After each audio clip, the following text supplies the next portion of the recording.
Hello বন্ধুরা, তোমরা সবাই কেমন আছো? আশা করি ভালো আছো, সুস্থ আছো। তো আমিও ভালো আছি। মৌসুমি অফিসিয়াল চ্যানেলে তোমাদের সবাইকে স্বাগত জানিয়ে আজকে চলে এলাম ডেলি ব্লগ নিয়ে। চলো তোমরা দেখো, আমি এখন বানাবো কাঁচকলা আর আলুর কোপ্তা। তো কিভাবে বানাবো সেটাই তোমাদের সাথে শেয়ার করব। আর এই কাঁচকলার খোসাগুলোকে বাটা করবো জন্য রেখে দিলাম। আর যেহেতু আজকে বৃহস্পতিবার, নিরামিষ, তার জন্যে আজকে বানাবো এই যে আলু আলু আর কাঁচকলাটা ভালো করে প্রেসারে দুটো সিটি দিয়ে নিয়েছি। আর এখন ঠান্ডা করতে দিয়ে খোসা ছাড়িয়ে নিয়েছি। আর এখন আমি হাত দিয়ে এই যে এখন মাখিয়ে নেব। তবুও গরম আছে, একেবারে ঠান্ডা হয়নি। আর আমি এর মধ্যে দেব পরিমাণ মতো নুন, হলুদ গুঁড়ো, জিরের গুঁড়ো, লঙ্কার গুঁড়ো, গরম মশলা, আর দেব বেসন, আর দেবো আদা বাটা দিয়ে ভালো করে চটকিয়ে মেখে নেব।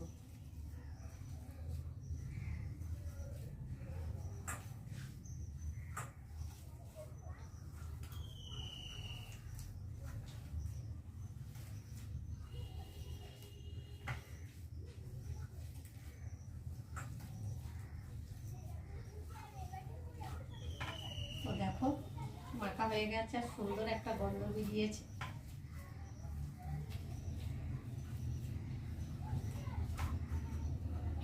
কলার খোসাটা একটা বাটি করে রেখে দিই, পরে বাটা করবো। কলার খোসা বাটা খেতে ভীষণ ভালো লাগে। তোমাদের কাদের ভালো লাগে আমাকে কিন্তু অবশ্যই কমেন্টে জানিও।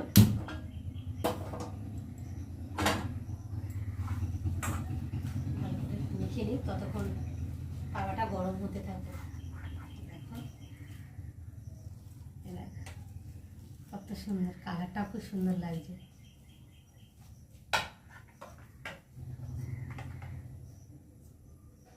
ভালো করে না চটকে নিলে না আলুগুলো একটু ভেতরে শক্ত শক্ত থাকলে ভালো লাগবে।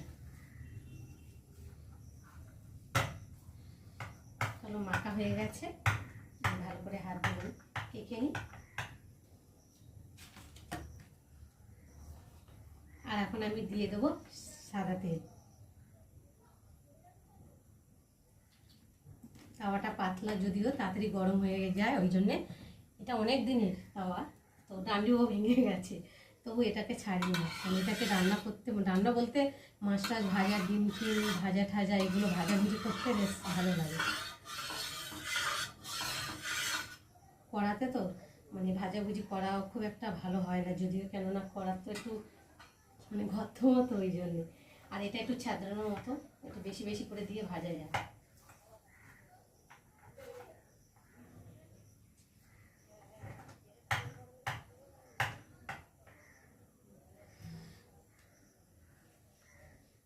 এবার আমি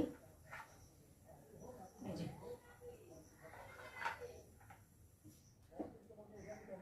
অল্প অল্প করে দিয়ে ছোটো ছোটো করে ভেজে নেব।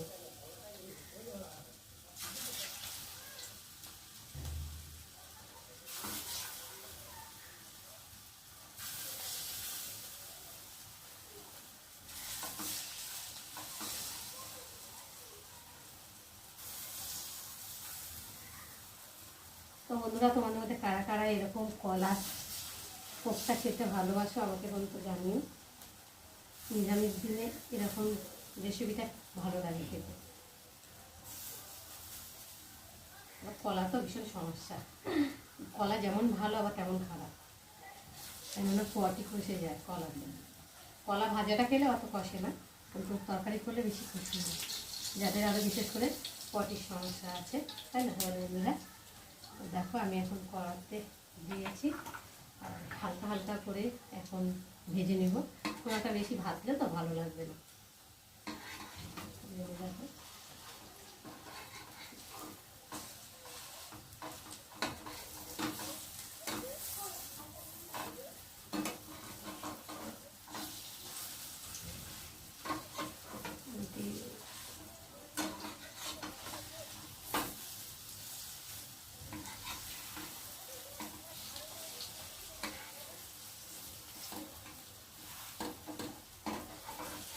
যেহেতু গরম পড়ে গেছে তো বেশি রিচ খাওয়াটাও ঠিক না, ওই জন্য হালকা করে আমি করবো, খুব একটা বেশি মশলা দেবো না।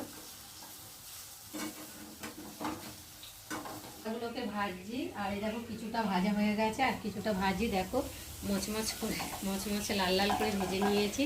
আর এখন আমি একে একে বড়াগুলোকে তুলে নেব।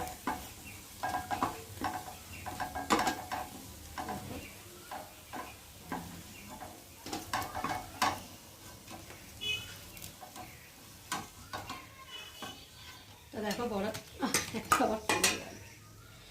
ভেজে নিয়েছি, আর দুটো একটা হবে, ওটা দিয়ে ভেজে নিয়ে তারপর বড়াগুলো তুলে নিয়ে কড়া বসিয়েছি, কড়াতে তেল দিয়েছি, তেলটা গরম হয়ে গেছে। আর এখন ফোড়নে দেবো তেজপাতা আর দেবো গোটা জিরে। তেজপাতা আর জিরেটা একটু ভালো করে ভেজে নেব। আর এখন দিয়ে দেবো কেটে রাখা ছোটো ছোটো টুকরো টুকরো আলুগুলোকে দিয়ে ভালো করে ভেজে নেব।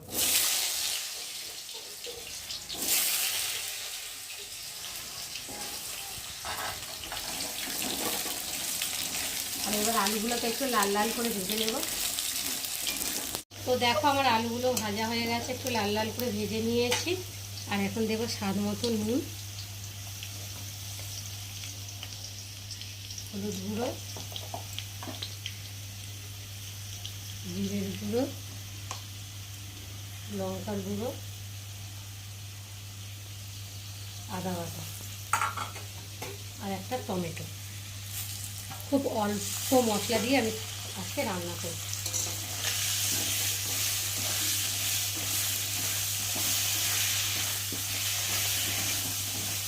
চলো মশলাটা একটু ভালো করে কষিয়ে নিই। দেখো মশলা দিয়ে আলুর সাথে ভালো করে কষিয়ে নিয়েছে, আর মশলা থেকে তেলও ছেড়ে দিয়েছে, দারুণ একটা গন্ধও ছেড়ে দিয়েছে। আর দেখো কত সুন্দর ভাজা ভাজা হয়েছে মশলা দিয়ে। আর এখন আমি জল দিয়ে ভালো করে ফুটিয়ে নেব।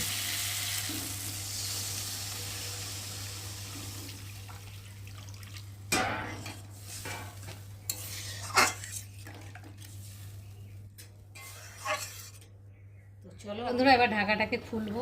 তো দেখো ঝোলটা অনেকটা শুকিয়ে গেছে, আর দেখি এখন আলুগুলো প্রায় সেদ্ধ হয়ে গেছে। আর এখন এই যে ভেজে রাখা বড়াগুলোকে দিয়ে ভালো করে ফুটিয়ে নেব।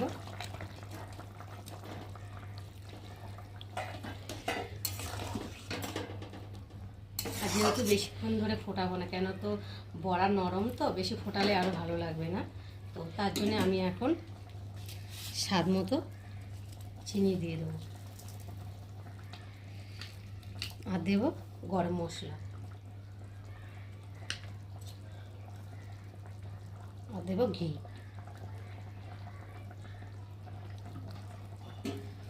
দিয়ে একটু ভালো করে নেড়ে দেবো, দিয়ে একটু ফুটিয়ে নেব। বন্ধুরা তৈরি হয়ে গেল আমার কলার কোফতা রেসিপি। তো কেমন লাগলো তোমরা কিন্তু অবশ্যই কমেন্ট করবে, আর ভালো লাগলে লাইক কমেন্ট শেয়ার করো। আর আমার চ্যানেলে যদি নতুন হয়ে থাকো চ্যানেলটাকে সাবস্ক্রাইব করো। তো চলো আবার দেখা হবে তোমাদের সাথে পরের ব্লগে। ততক্ষণ তোমরা তোমাদের খেয়াল রাখো, তোমরা আমার চ্যানেলটাকে সাবস্ক্রাইব করতে থাকো, আর আমি এইদিকে তরকারিটাকে ঢালতে থাকি। চলো টাটা।